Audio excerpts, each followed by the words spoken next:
I'm excited to partner with Atomfall for this video. This is Atomfall, a game where every step feels like you're being watched, every corner hides something radioactive, and trust me, nobody here is normal. I spent hours wandering through a radioactive wasteland, trying to piece together a mystery while also trying not to die from, well, literally everything. Why? What am I doing wrong? Why are they killing me? The allure of a post-atomic world riddled with psychos sounded like it was right up my alley, so I decided to try and join the 2.4% of gamers who have earned the Platinum Trophy in Atomfall. To complete this challenge, I'd need to unlock all 6 different endings, find a bunch of different collectibles, and do something I've never done before: speedrun an entire game. As an added bonus, I'll be completing the brand new DLC, The Red Strain, which adds its own list of 9 trophies. 5 years after the Windscale nuclear disaster in northern England, we wake up in a bunker as a nameless, faceless person who has no recollection of any events in their life prior to today. I got a note from a scientist telling me to find the interchange, so I left the bunker in search of whatever may be hidden there. The immediate beauty of the world was quickly forgotten when I answered the phone to hear an eerie voice on the other end. Oberon must die. Hello, who is this? Who is Oberon? Let's listen.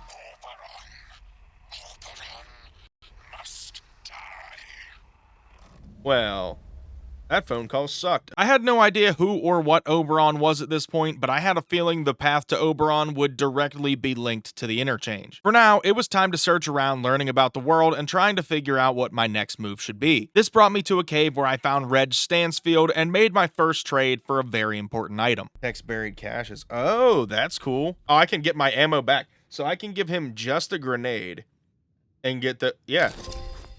Detectorist.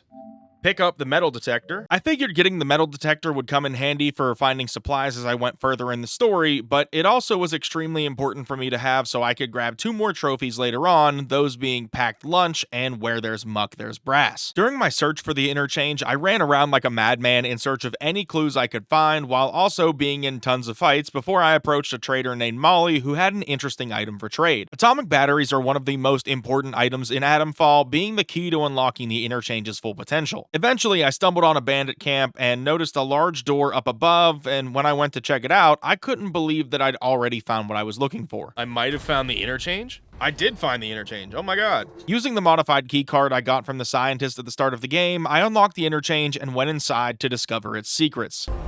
The interchange, trophy earned.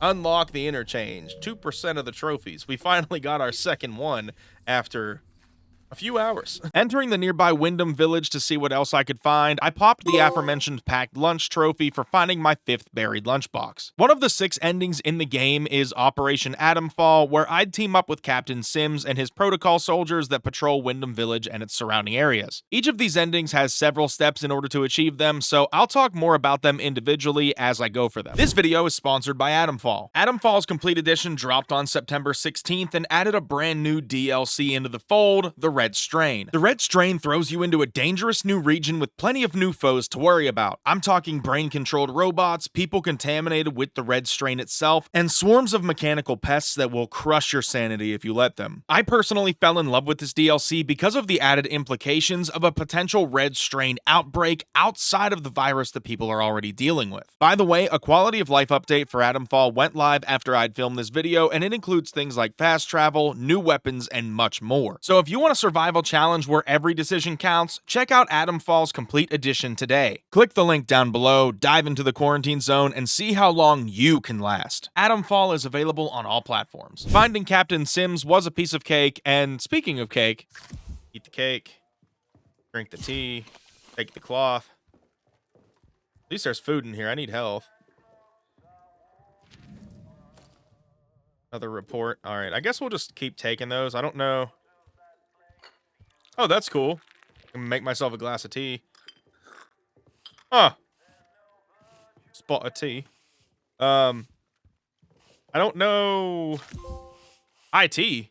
Consume a Cornish pasty, English tea, and a slice of cake in 30 seconds. That is, you know what? I like random stuff like that when it happens. I ended up popping 2 more trophies while I explored in a secret tunnel, and then back outside in the nearby Skethermore before coming up to a fight that I had no business being a part of. Extract batteries. Okay. So while it overheats, that's when okay. Take it, take it, take it, take it. Run. Unplugged. Trophy earned for extracting a battery from an overheating robot. I need to run before I die. The outlaws are gonna kill me. Serpentine, serpentine, serpentine, serpentine, serpentine. Needing to resupply on a couple of things, I went back to Wyndham Village and entered the bakery where Iris Baxter ended up being the 5th trader I'd find in the world. With my supplies back in order, it was time to really lock in, so I headed off to the prison hidden deep in Skethermore. I targeted this prison for 2 reasons. The first being that Dr. Garrow is a prisoner here, and she is another one of those pesky 6 endings. The second, and at least to me, more important reason for going here was to locate an item Garrow herself brought to reality, the signal redirector. While en route to the prison, I managed to take out 6 enemies with the aptly named Mach 6 revolver without reloading. Inside the prison, I snuck around to find a room containing several inmates, as well as both Dr. Garrow and the signal redirector. Another security key card. Oh, the signal redirector, we found it! Reverse the polarity. Find the signal redirector. Okay, perfect. That is exactly what I needed. With that beautiful contraption now in the right hands, I freed Garrow from her cell, and at this point, I had several options to play with. I could go back to the interchange and try to open more of its hidden secrets. I could have gone to visit the creepy Casterfell Woods region for a date with a cult, or I could go pay our dear friend Reg Stansfield a quick visit because I needed to go past him to enter into the Red Strain. While the Windscale nuclear disaster wrecked the nearby areas in and around Slattendale, a whole new threat was being created behind closed doors. The Red Strain, as it became known, was, in effect, a mutation of the already deadly virus wreaking havoc outside the walls of Staffel Crag. I used the signal redirector to sneak my way into test site Mariah, where things would start to get crazy as I learned just how serious the difficulty spike was from the base game to this DLC. What the hell? Oh my god! It's galloping at me like a dog, dude! It's like, oh no. Oh god. Oh no, I'm cooked. I'm cooked. Oh no. No.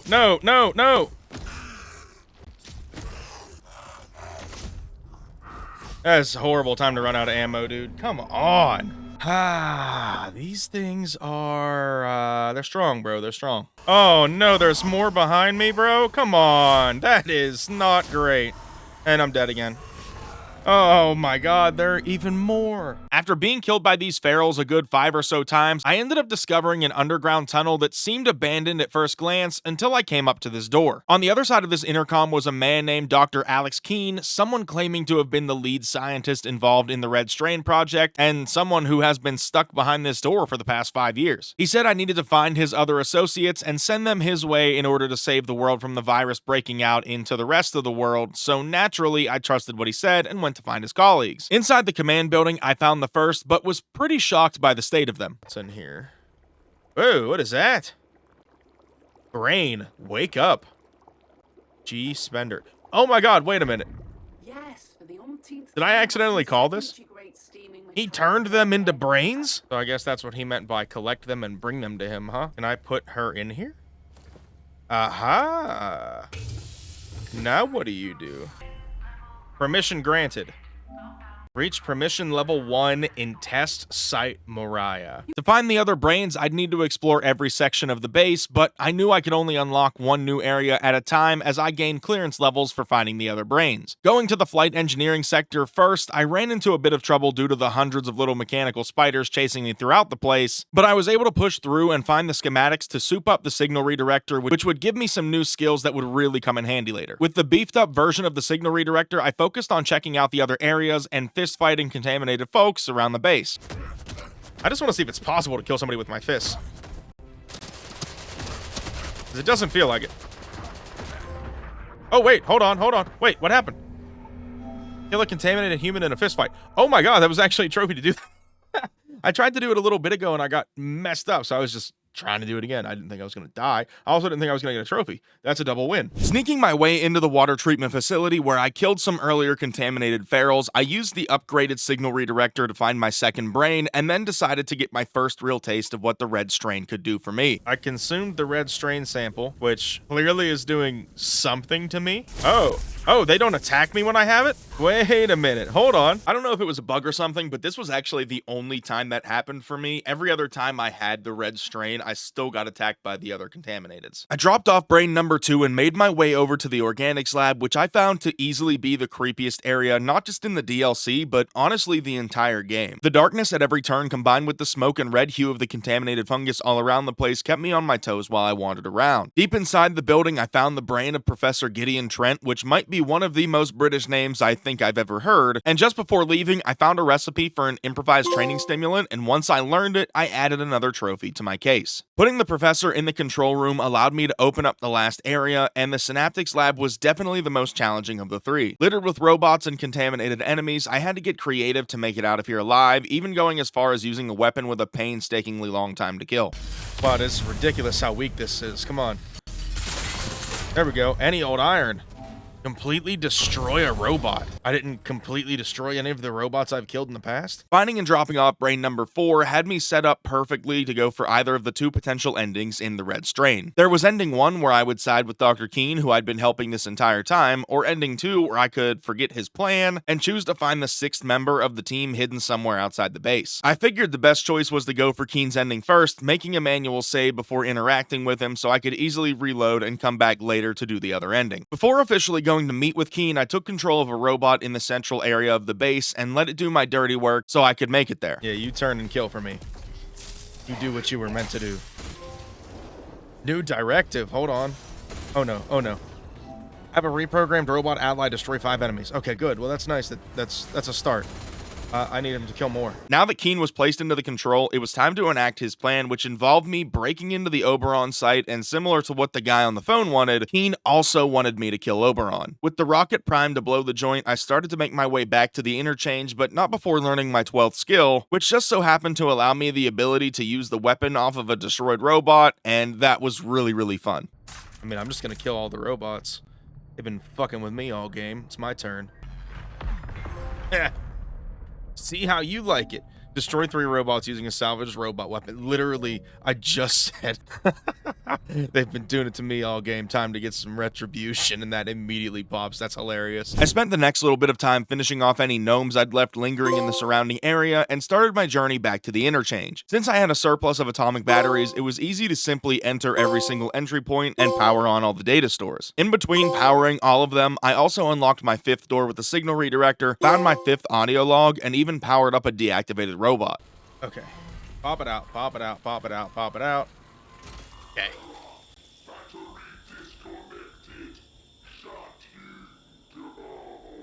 Wait, I can... This might be dumb. Oh my god, that actually... Oh shit, that's gonna kill me. Run.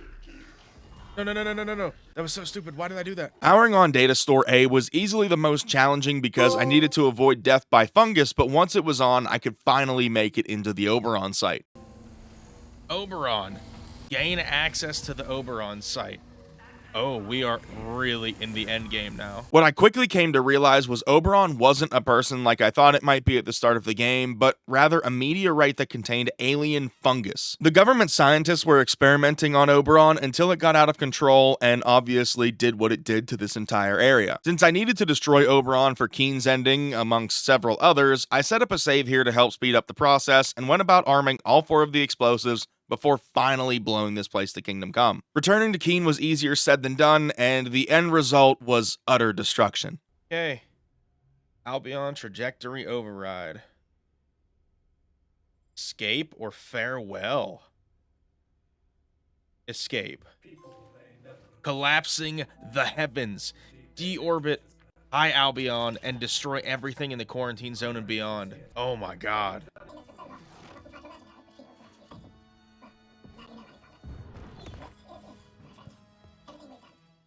Reloading my much earlier save, it was time to turn my back on Keene and help the rest of the brains, guaranteeing my escape to High Albion. During this stretch, I took care of some miscellaneous trophies and began setting up the 6 base game endings as well, since I could finish them all in pretty short order once a few things were set up. Rather than bouncing back and forth and confusing everybody, I'm gonna break these down by ending rather than the actual order that I did them in, because it'll make more sense. First up, the miscellaneous trophies I added were Make, Do, and Mend, where I picked up a rifle and upgraded it to pristine condition, so I had had a better weapon to help me through the rest of the game. I then killed my 10th enemy with a thrown weapon by yeeting a cricket bat into this person's head, and then a little bit up the road from there, I found my 10th comic book in a little broken down village. Focusing on the second Red Strain ending, I went to Oberon, but this time rather than destroying it, I simply took a sample and escaped back to the command center. Getting back there was no cakewalk as the enemies were out in droves, so I had to do something about it. Get f***ed on, buddy.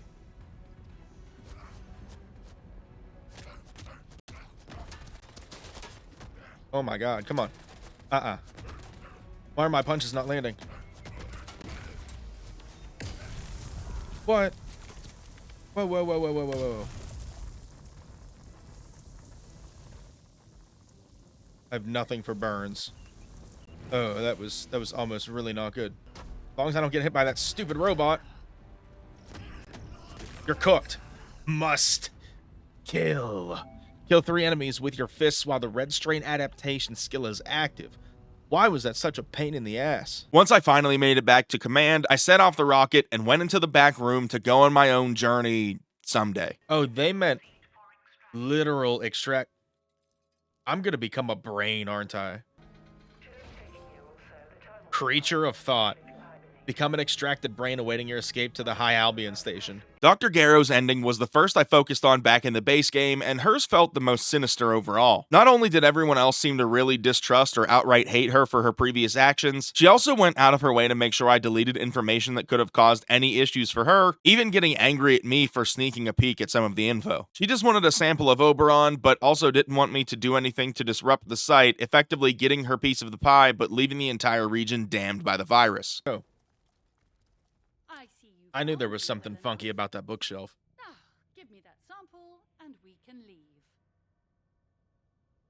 Splendid. Indeed. Back door. Escape the quarantine zone with Dr. Garrow. I knew there was something fishy about that painting when I saw it. Just like the one from way back at the start of the game. I was like, that looks weird. There's plenty of research for us to be getting on with. Wow, that's creepy. Captain Sims is a no-nonsense militant man whose sole purpose was escaping the quarantine zone, specifically having me lead him and his men out of there. Once I gave him some info about a murder in the town, he knew I was on his side and trusted me from that point going forward, even going as far as giving me full clearance to travel through the protocol-patrolled areas. Once I had the signal redirector in hand, he wanted me to find a radio part, which luckily I'd found while I was working on Mother Jago's ending that we'll talk about shortly. From that point on, everything was really simple. I blew up Oberon again and was about to make my way to the protocol checkpoint in Skethermore, but remembered there was a group of guys that I needed to pay a visit to. Okay, now, if I'm right, I should be able to have all these dudes out here, and I can use this red mist bomb. Come on, go, go.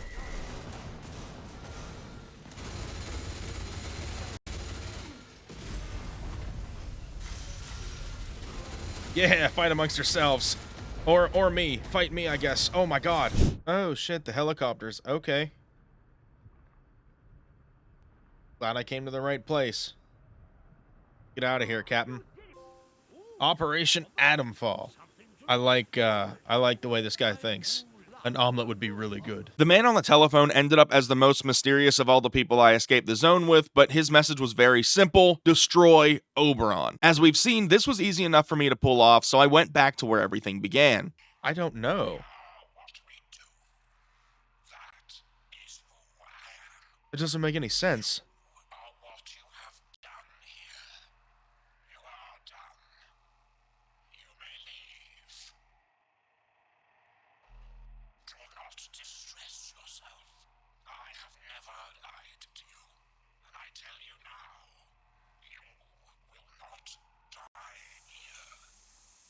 Whoa. Do you require the operator?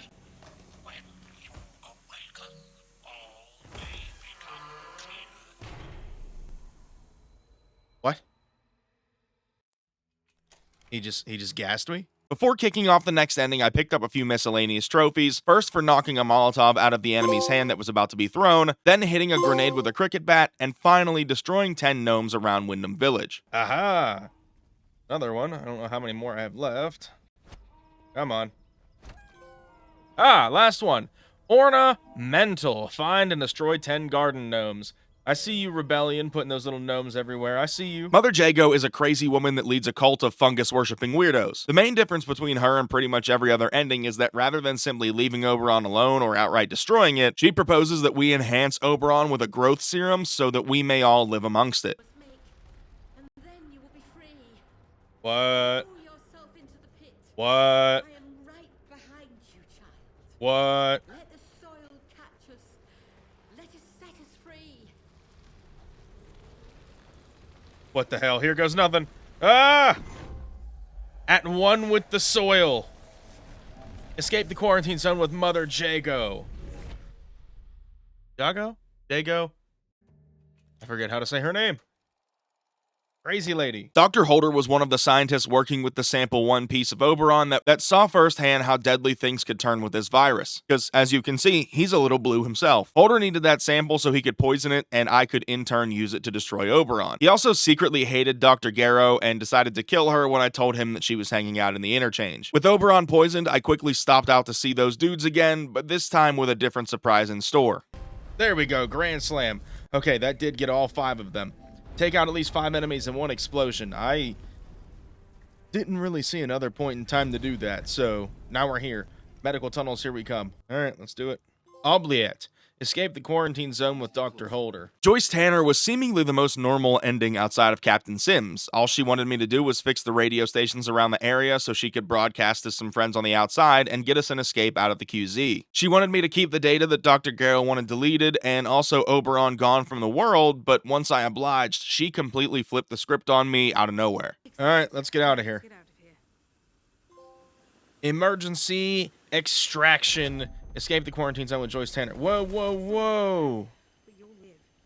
My friends just want a little chat first. Actually, it's probably more like an interrogation. What? The speedrun trophy in Atomfall might not be the hardest on paper, but it's definitely one of the most disciplined parts of this platinum. Atomfall isn't built like a straight line. It's a game that wants you to slow down, explore, and get lost in the atmosphere. But for this trophy, I couldn't afford to do that. So the key here was planning my route before I even began. I was focused on going for the quickest ending, which was the man on the telephone, since all I had to do was make it to Oberon and destroy it before returning back to the bunker where I began. I started out by skipping through the dialogue as quickly as possible before setting my sights on finding as many atomic batteries as possible in a short time. I shot Molly in the face to steal hers, then did the same to the vicar in Wyndham Village so I could get his key and grab his battery out of the upstairs chest. With him dead, I reported it to Captain Sims so I could have free reign to run around without the protocol soldiers trying to kill me. I entered the interchange for the first time to unlock both data stores C and D so I could enter into the medical facility and get the key to reach Dr. Holder. I needed him because his experimental inoculation serum instantly gave me an infection resistance which I'd need to power on data store A. I ran out to Skethermore in search of a downed robot by Nora's barn so I could take the battery out of it before heading over to Nora herself and doing what I did to Molly. This successfully gave me the final battery needed to break into the Oberon site, and after a brief pit stop to grab the signal redirector, I made my way to the interchange. With data stores A and B powered on, Oberon was officially in sight, so I sprinted directly to the big rock and blew the whole thing to bits. Oh my god.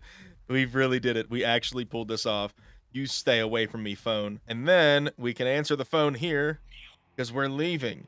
I'm ready to leave. Not expecting a call. Escape the quarantine zone without answering the telephone.